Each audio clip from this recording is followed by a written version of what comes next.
Nous vous souhaitons la bienvenue dans ce moment de culte. On est très heureux de vous accueillir et vous proposer, à l'occasion de ce culte, une prédication, c'est-à-dire un message, un enseignement sur la Bible qui vous permettra de comprendre la volonté de Dieu, mais aussi la pratiquer dans la découverte de la volonté de Dieu.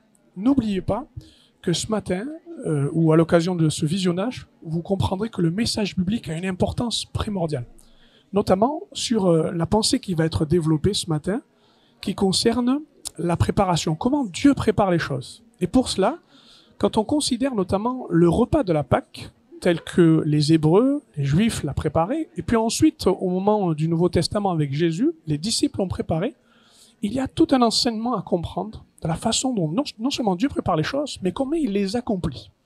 Je ne vous en dis pas plus, je vous invite à regarder cette vidéo, à nous suivre, et à découvrir peut-être aussi de quelle manière dans votre vie, Dieu veut préparer sa volonté en vous. À très vite. Ce matin, Seigneur, nos individualités disparaissent. C'est pas notre histoire qui compte, c'est la tienne.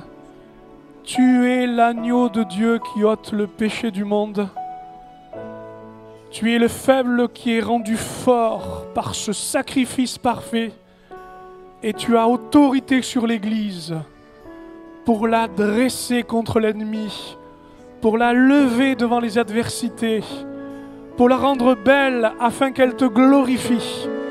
Et ce matin, nos histoires, nos individualités s'unissent, Seigneur, à l'unisson pour déclarer: tu es l'agneau de Dieu sur le trône, élevé en gloire. Et nous courbons nos volontés, nous cédons la place à celui qui règne au milieu de nous. Amen, amen, à l'agneau. À jamais tu seras, règne au milieu de nous. L'agneau sur le trône, je fléchis le genou pour t'adorer toi seul. Alléluia. Nous ne voudrions pas nous arrêter dans cet élan, mais le poursuivre pour nous préparer à la réception de sa parole. Je vous invite à rester là où vous êtes. Ne vous asseyez pas, ceux qui êtes assis, vous êtes debout, pardon. Restez debout, ceux qui êtes assis, restez assis. Je voudrais que nous puissions introduire ce moment aussi avec un réel enjeu, une réelle intensité, celle de vivre ce que Dieu a préparé ce matin. Alléluia. Votre champ a besoin d'être préparé pour que Dieu y dépose sa semence et fasse son travail. Il n'y a rien d'automatique, il n'y a rien de systématique. Dieu a besoin de notre disposition de cœur. Et je voudrais prier avec vous, je voudrais que l'on puisse prier les uns pour les autres un instant pour réaliser le bénéfice que nous avons quand nous entrons et nous marchons dans ce que Dieu a préparé pour nous. Alléluia. Seigneur, ce matin, il y a des cailloux dans nos jardins et on veut les enlever, Seigneur. On ne veut pas les jeter sur les autres, on veut les écarter pour que la semence pousse. Seigneur, il y a des ronces, il y a des épines, il y a eu des soucis, il y a eu des problèmes, il y a eu des tracas, et cela étouffe notre foi. Seigneur, nous renonçons, Seigneur, à ces choses, et nous demandons: travaille notre cœur, renouvelle-nous dans la foi, afin que ce message ne soit pas un discours ou une vapeur, mais Seigneur, une puissance de transformation. Seigneur, il y a des terrains piétinés. On m'a marché dessus. On m'a fait mal. On m'a endurci. Seigneur, je prie et refuse cet état-là. Et prie, Seigneur, que tu mettes, mon Dieu, ta profondeur. Pèse de tout ton poids dans ton amour, Seigneur, pour que ces choses se manifestent et que nous entrions dans ce que tu as préparé d'avance. Parce que c'est important, Seigneur, de ne pas passer à côté de ce que tu as préparé d'avance. Au nom de Jésus. Et vous dites avec moi: Amen, Amen, Amen. Prenons place les uns les autres et partageons ensemble la parole de Dieu. Le thème de ce message avec vous a été une première réflexion au travers d'un texte que nous allons voir dans quelques minutes, mais sur la façon dont Dieu préparait les choses. Celui qui prépare ou qui se met en préparation a une capacité immense. Quand je considère la façon dont j'allais dire, Dieu a prévu le salut, qu'il a institué la Pâque. Vous savez, vous vous rappelez peut-être, ou votre culture va augmenter en le découvrant, en prenant le peuple hébreu, en le faisant sortir d'Égypte par le moyen du sang d'un agneau, par un repas précipité, mais un repas préparé, pour qu'en le prenant, il puisse échapper à l'Égypte et à son esclavage. Eh bien, ce repas-là va se répéter avec Jésus, et cette fois-ci, c'est dans une nouvelle alliance qu'il va la proposer. Ce repas était préparé à chaque fois, bien que ce soit les mêmes éléments, le pain, le vin, avec tous ces éléments, à chaque fois quelque chose de nouveau était accordé. Parce que Dieu, à chaque fois, prépare quelque chose de nouveau pour nous. Et j'aimerais vous dire que celui qui a la toute puissance, la pleine capacité, toute l'assurance, c'est celui qui est en capacité de préparer les choses. Parce qu'il a pensé à tout, il a tout prévu. Faites attention avec moi, avec les versets qui vont être cités, et essayez de bien comprendre. Une grande généralité. Quand on parle de ce que Dieu veut préparer, de la façon dont Dieu prépare, deux textes, c'est clair pour nous. Le premier, dans Jean, dans le prologue de Jean, le premier chapitre, au verset 3, il nous est parlé de la parole qui va devenir chair, c'est Christ. Et cette parole nous est dit, toute chose a été faite par elle, et rien de ce qui a été fait n'a été fait sans elle. Ce qui veut signifier que tout ce que Dieu prépare est déjà inscrit, est déjà prévu, est déjà pourvu, et déjà va s'accomplir, parce que tout est renseigné, tout est relié, tout est, résumé, tout est bien condensé. Qu'est-ce que je peux donner comme synonyme? Je suis le champion des synonymes ce matin. Tout est résumé, tout est prévu dans la parole. Alléluia. Mais dis, mais j'ai pas vu tout ça. Ben oui, c'est pour ça qu'il faut la découvrir. Et un autre texte, Colossiens, chapitre 1er, verset 15, « Car en Jésus ont été créées toutes les choses qui sont dans les cieux, sur la terre, les visibles et les invisibles, trône, dignité, domination, autorité. Tout a été créé par lui et pour lui. Il est avant toute chose et toute chose subsiste en lui. » Une grande phrase, une longue tirade, pas facile à comprendre, parce qu'elle donne une vision globale, universelle, de tout ce que Dieu est, de ce qu'il est capable de faire.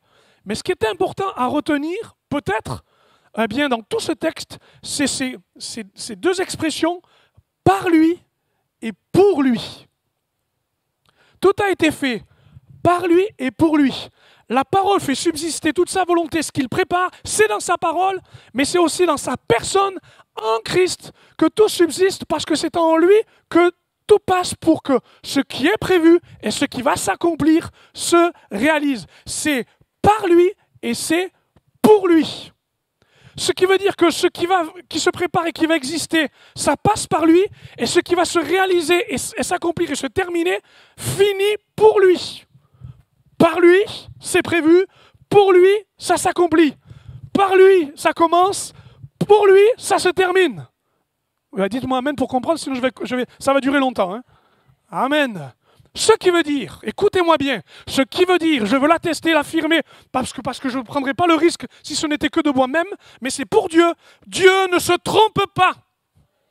Parce que c'est par lui et pour lui. Malgré mes errances, mes désobéissances, mes incompréhensions, ça passe par lui et ça finira pour lui.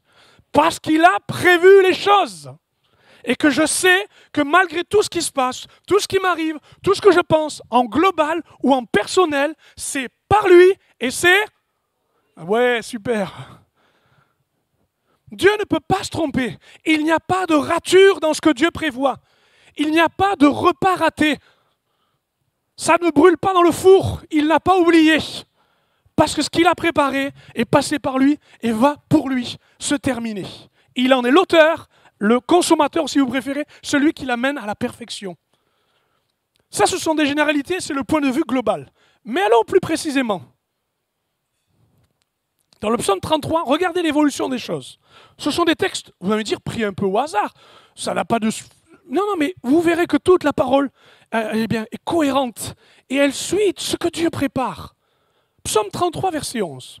L'Éternel renverse les desseins. Alors les dessins écrits comme ça ne veut pas dire les coloriages. Ça veut dire les projets, les volontés qui vont se mettre en application. Ça va? L'Éternel renverse les desseins des nations, il anéantit les projets des peuples, verset 11. les desseins de l'Éternel, les projets, ce qu'il prépare, ce qu'il prévoit, subsistent à toujours. Ouf. Et les projets de son cœur, de génération en génération. Amen. Ça se précise. Je vous parlais de ce qui est global, universel, de ce qui est une pensée bien maîtresse, importante, dont il faut se saisir, l'invulnérabilité de Dieu, un Dieu qui ne ment pas, qui ne se trompe pas, un Dieu qui n'est pas un homme parce qu'il prévoit, il l'accomplit. Eh bien, ça se précise parce qu'il nous est dit de génération en génération. Ça veut dire que ce n'est pas simplement quelque chose d'éthéré, de là au-dessus, qu'il faut capter à un moment donné, mais c'est à la disposition de chaque génération. Parce que ce qui est prévu, eh bien Dieu est capable de renverser ce que les hommes ont prévu pour laisser son projet en place. Ça vous rassure? Moi, ça me rassure. Parce que les bombes peuvent tomber en Ukraine, on peut manquer de blé, on peut avoir un président, on ne sait pas lequel, pardon. Peu importe ce que Dieu a prévu, j'y entre et je le vis avec lui. Proverbe 19, verset 21. Ça se rapproche. Ça se rapproche de vous, attention, ça va vous concerner bientôt. Il y a dans le cœur de l'homme beaucoup de projets. Oh, je prévois beaucoup de choses. Je ne veux pas être sexiste, mais mesdames, qu'est-ce que vous êtes fortes pour préparer les choses dans votre tête? Amen, ouais. Il y a de la vengeance ou... Bon, je reviens à mon texte. Il y a dans le cœur de l'homme beaucoup de projets, mais c'est le projet, le dessein de l'Éternel qui s'accomplit. Vous pensiez peut-être maîtriser certaines choses, elles se réalisent pour vous et vous vous rendez compte que le but va vers Dieu. C'est quand même incroyable. Donc là, on n'est plus simplement dans le global. On n'est pas simplement dans la génération. On est dans votre cœur, là. De ce que Dieu prévoit. Et je vais encore plus loin. Avec le troisième texte. Car nous sommes son ouvrage, dira Paul aux Éphésiens. Ayant été créés en Jésus-Christ, ça c'était prévu, mais pour un but précis, pour de bonnes œuvres. Des œuvres que Dieu a préparées d'avance afin que nous le pratiquions. J'en suis donc à ce texte pour vous dire, Dieu effectivement est puissant et j'allais dire est capable de tout prévoir. Il le met à la disposition de sa génération. Il sait même dans le cœur changer eh bien, les directions, les projets que vous faites, écoutez, au point qu'il vous rende capable, d'entrer dans les bonnes œuvres qu'il a préparées d'avance. Vous avez devant vous un bon repas, celui de sa volonté, dans lequel vous allez pratiquer des œuvres parce que c'est lui qui les a prévues d'avance. Vous ne les avez pas vues comme ça, hein? Mais tout est à cette disposition. Alors, j'en viens, tu peux mettre la suite, à cette pensée. Pour mieux l'expliquer, je sais que souvent, en l'imageant, en le représentant, c'est plus simple. Plutôt que vous parler des projets, des volontés, de ces choses un peu ça, donc vous avez compris que ça vous concernait, que c'était dans votre vie, je vais vous parler de cuisine. Je vais essayer de vous retrouver un peu à certains endroits, dans la cuisine. Parce que je trouve que préparer dans la cuisine, ça renvoie à beaucoup de choses et ça nous rapproche un peu de ce que Dieu fait. Ça va? Alors, quand Dieu fait sa cuisine, notamment quand il va faire préparer la Pâque, quand il fait sa cuisine, il y a 3 éléments importants qu'il faut considérer. Le menu, la recette et les ingrédients. On est d'accord? On est d'accord. Le menu, qu'est-ce qu'on mange? La recette, comment on mange? Et les ingrédients, avec quoi on mange? Ça va? On est parti où là? Où vous êtes? Vous en faites pas, ça va arriver.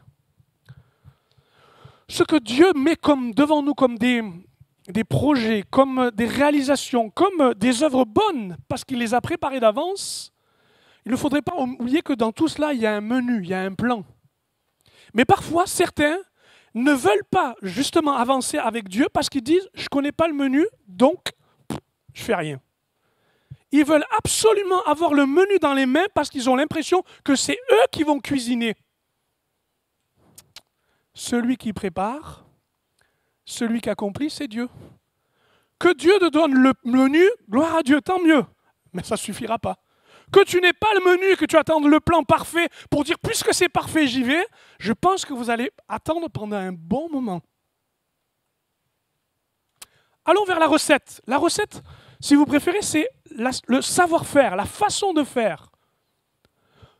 Vous savez très bien que, par exemple, vous qui savez très bien faire, par exemple, un plat, si vous me demandez de le faire avec la recette, je ne suis pas sûr que je vais y arriver. Pourquoi ? Parce qu'il y a quelque chose qui est de l'ordre de la science, qui est de l'ordre de l'art, de l'artisanat, de la façon de faire. Et j'ai remarqué parfois que ceux qui veulent transmettre la recette aux autres, ils ont tendance à avoir du mal à laisser faire. Oui.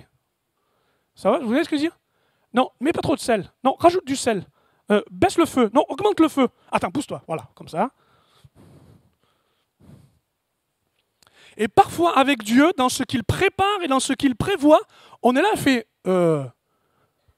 tu veux qu'il se convertisse ? Attends. On va mettre plus de sel. Non, Seigneur, attends, je sais. On va rajouter le feu derrière, dessous, là, pour que ça... Est-ce que vous comprenez ? Concernant la méthode de ce que Dieu prépare et quelle cuisine, parfois notre docilité est mise à l'épreuve parce qu'on n'est pas toujours d'accord avec la recette. Entrer, pratiquer les bonnes œuvres préparées d'avance, vivre la volonté de Dieu telle qu'il la demande parce qu'effectivement il l'a prévue et qu'il veut l'accomplir, ça demande un savoir-faire. Ça va toujours ? Et puis la dernière, c'est les ingrédients. Alors là, je vous avouerai que les ingrédients, la matière avec laquelle Dieu a travaillé, c'est d'une complexité rare. Parce qu'il y a des personnes, il y a des situations, il y a des circonstances. Il y a tellement de choses qui entrent en jeu. Tellement de choses qui se mettent ensemble. Pour qu'à un moment donné, on arrive à faire quelque chose de bon, d'agréable et de parfait. Ça va au-delà de notre propre perception, conception et maîtrise. Tout se met en route, tous les rouages se mettent. La chimie de la cuisine, si vous voulez une autre comparaison, fait qu'à un moment donné, la transformation se fait et Dieu accomplit ce qu'il avait prévu. Alléluia. Et même quand la sauce est ratée, vous avez, excusez-moi l'expression, mais des magiciens, ils vous rajoutent un peu d'aneth, un peu de poivre, ils vous remuent tout ça, vous goûtez, c'est meilleur. Qu'est-ce qui s'est passé ? Dieu a ses ingrédients. Et nous ne pouvons pas toujours dire à Dieu que nous n'avons pas ce qu'il faut ou que c'est les autres qui ont ce qu'il faut. Ce n'est pas à nous à dicter ce que Dieu prévoit et ce que Dieu veut accomplir. Parce que lui connaît bien sa cuisine et qu'il veut accomplir son menu, sa recette et ses ingrédients. Alléluia. Donc il me semble que ce matin, il faudrait être un peu plus à l'aise avec ce que Dieu veut faire dans nos vies, dans ce qu'il a prévu. Je vais aller un peu plus loin puisqu'on parle de recettes, puisqu'on parle de cuisine, et j'en viens à un texte aussi. Ne vous attardez pas sur la longueur du récit, mais comprenez le sens de ce qui est lu. Il s'agit avec Jésus de préparer la Pâque, et ce sont nos disciples qui vont le faire.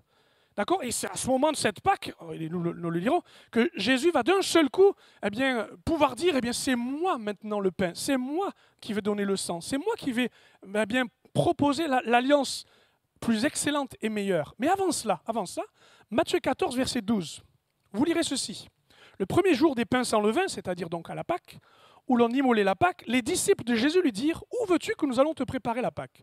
Et il envoya deux de ses disciples. Il leur dit « Allez à la ville, vous rencontrerez un homme portant une cruche d'eau, suivez-le. » Quelque part qu'il entre, dit au maître de la maison, le maître dit « Où est le lieu où je mangerai la Pâque avec mes disciples ?»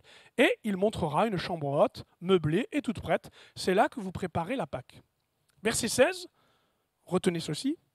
Les disciples partirent, arrivèrent à la ville et trouvèrent les choses comme il leur avait dit, et ils préparèrent la Pâque. Alors là, ça c'est le meilleur. Vous vous rendez compte ? Dieu vous dit le menu, la recette et les ingrédients. C'est royal ça. Est-ce qu'on comprend bien ? Il dit, tu vas préparer la Pâque, alors tu vas trouver un tel. Il va te dire quoi faire, tu vas trouver un autre, il va te donner quoi faire. Et en fait, tout ce que Dieu a prévu, là Jésus y pourvoit. C'est intéressant ça. C'est royal. On aime tous faire ça. La volonté de Dieu comme ça, mais on veut tous la faire. On est d'accord?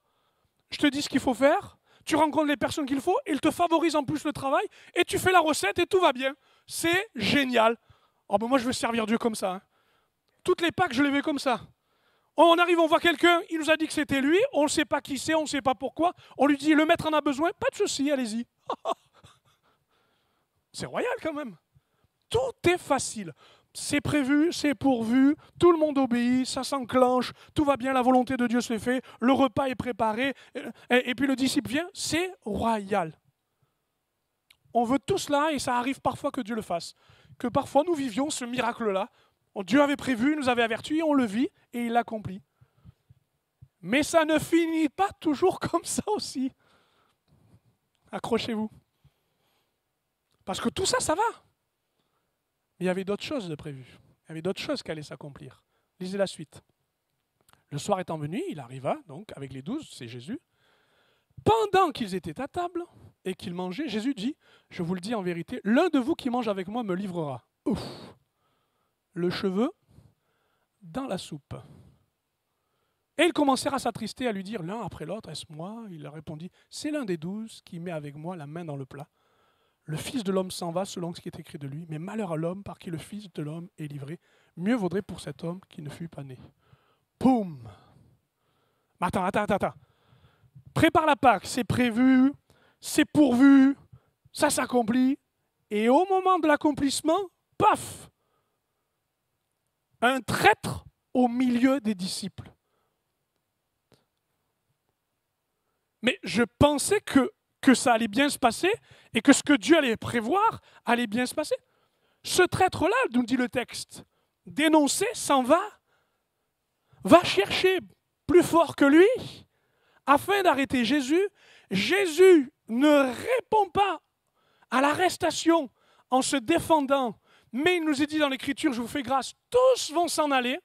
Tous vont s'échapper. Même avant, j'oubliais, pardon, je ne suis pas bien mon texte, mais juste avant, un traître est dénoncé, mais ce n'est pas fini. Juste après, Jésus dira, voilà, je vais être crucifié, et le premier qui sait le mieux parler, qui est le plus impulsif, c'est Pierre, va dire, mais si tous t'abandonnent, moi je ne t'abandonnerai pas.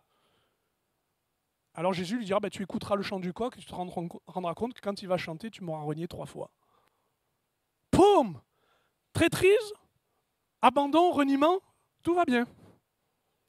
Super la cuisine. Hein? Il faut continuer? Ah ben il faut continuer. Jésus ne se défend pas.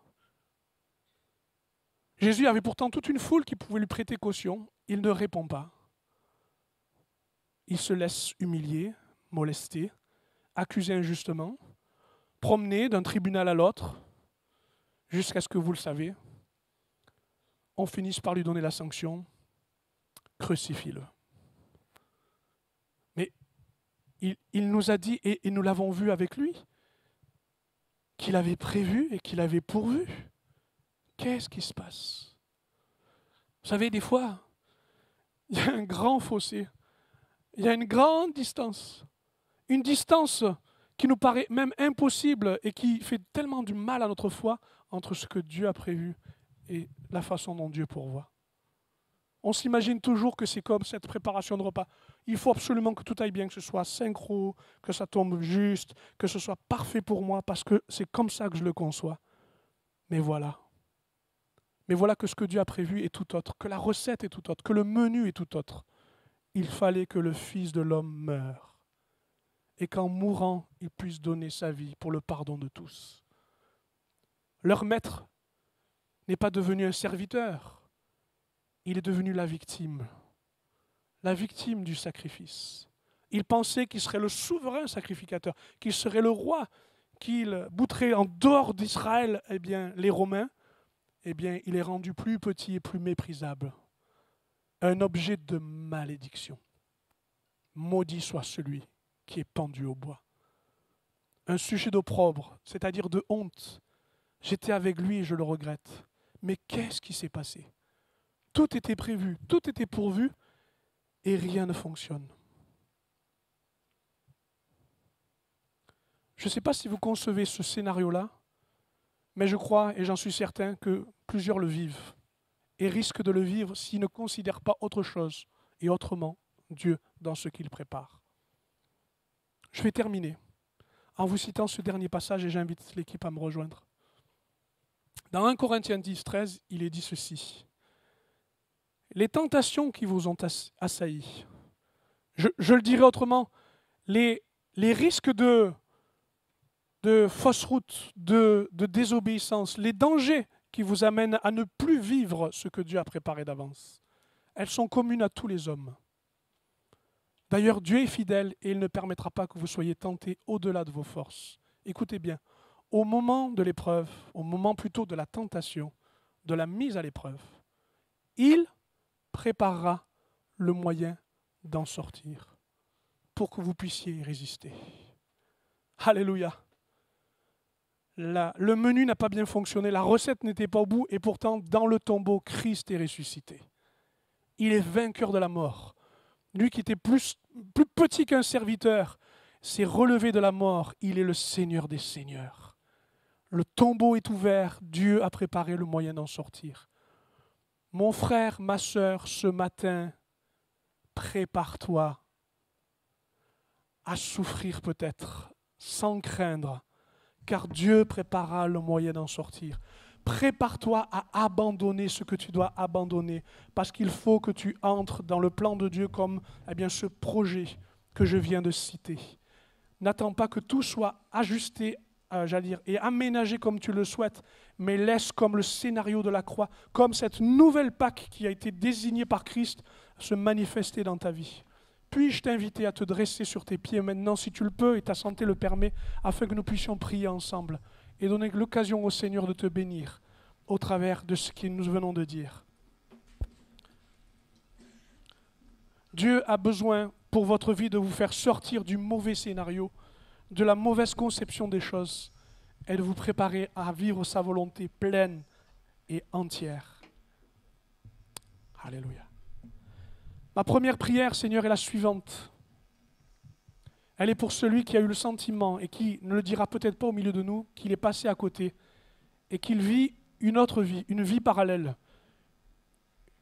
Une vie à la dérive parce que ce n'est pas dans le plan absolu de Dieu, c'est à côté. La Bible dit que tu prépares le moyen d'en sortir. Que Seigneur, ce que tu prévois, tu le pourvois et tu l'accomplis. Seigneur, viens, je te prie, consoler le cœur de celui qui est amer ce matin, parce qu'il ne réalise pas que là, juste là, à ce moment, Dieu a prévu un plan pour sa vie et qu'il est en train de l'accomplir, malgré la douleur, malgré la déception, malgré la désobéissance.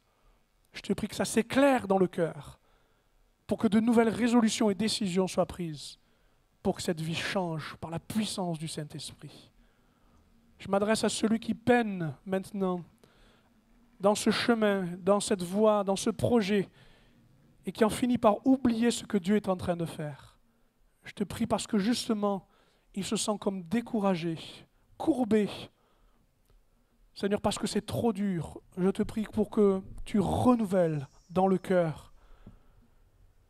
ce que tu es en train de faire, Seigneur. Ce que tu prévois, tu y pourvois, parce que c'est toi qui l'accomplis. Je prie que tu donnes le moyen d'en sortir, parce que tu l'as préparé. Aiguise les sens spirituels pour que chaque personne désignée s'éveille d'un seul coup et en réalisant que ta volonté n'est pas loin. Et je te prie enfin, pour celui qui excelle peut-être, qui a accompli, qui a vécu ce qu'il devait vivre avec Dieu et qui s'imagine qu'il a terminé. Seigneur, mon Dieu, rien n'est fini. Rien n'est fini. Et même si parfois, effectivement, on peut se décaler, même si parfois, on peut arrêter certaines choses, toi, tu maintiens ton projet sur nos vies, de génération en génération. Au nom de Jésus. Amen.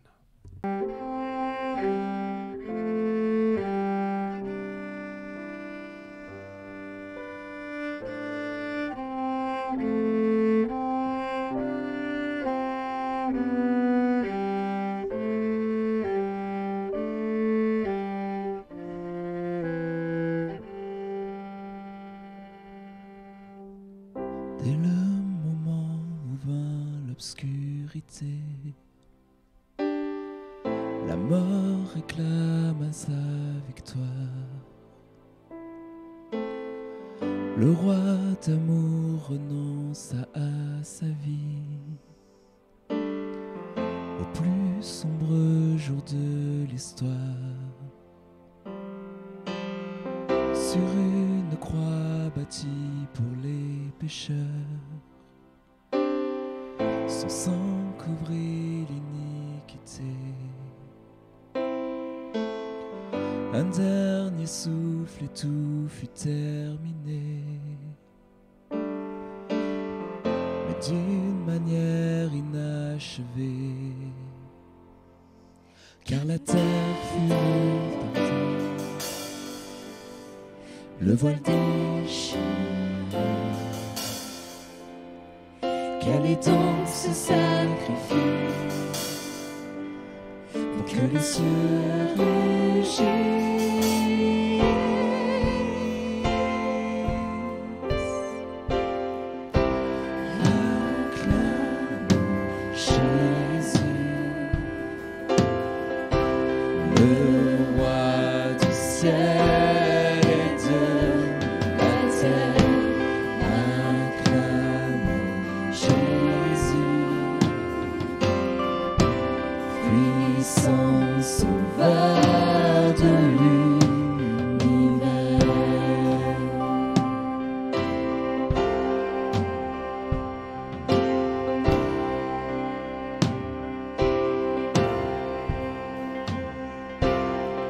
Dès le moment où s'éclaircit le ciel, dans un grand éclat de lumière, avant la nuit traversant l'infini, le roi de vie se ranima. Depuis le froid tombeau où il fut posé, un miraculeux souffle nous a transformés.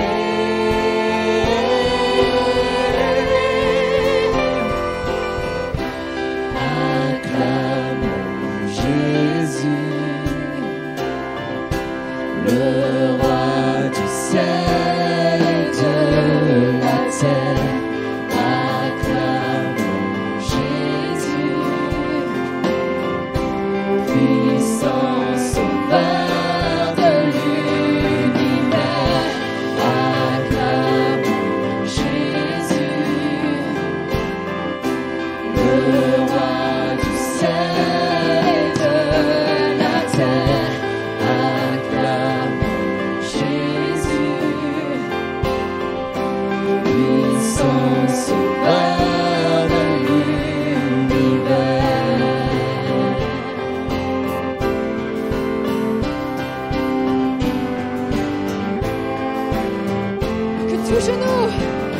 Que tout genou fléchisse devant le roi des rois, que toute bouche confesse qu'il est Seigneur, levons nos voix, oui, avec les anges des cieux, chantons gloire, chantons gloire, chantons gloire.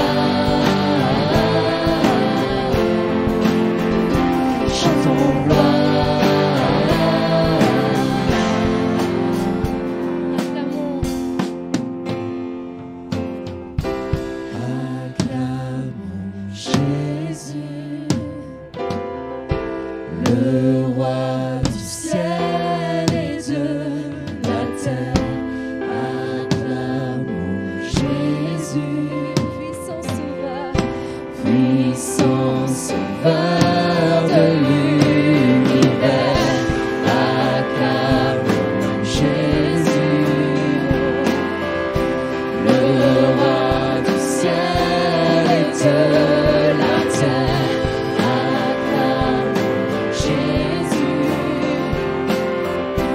Puissance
Le roi du ciel et de la terre, acclame Jésus,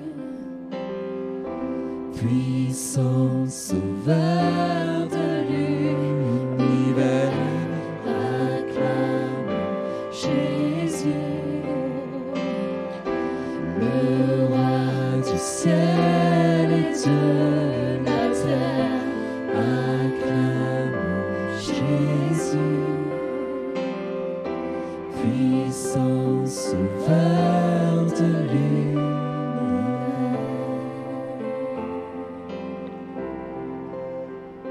Chantons gloire.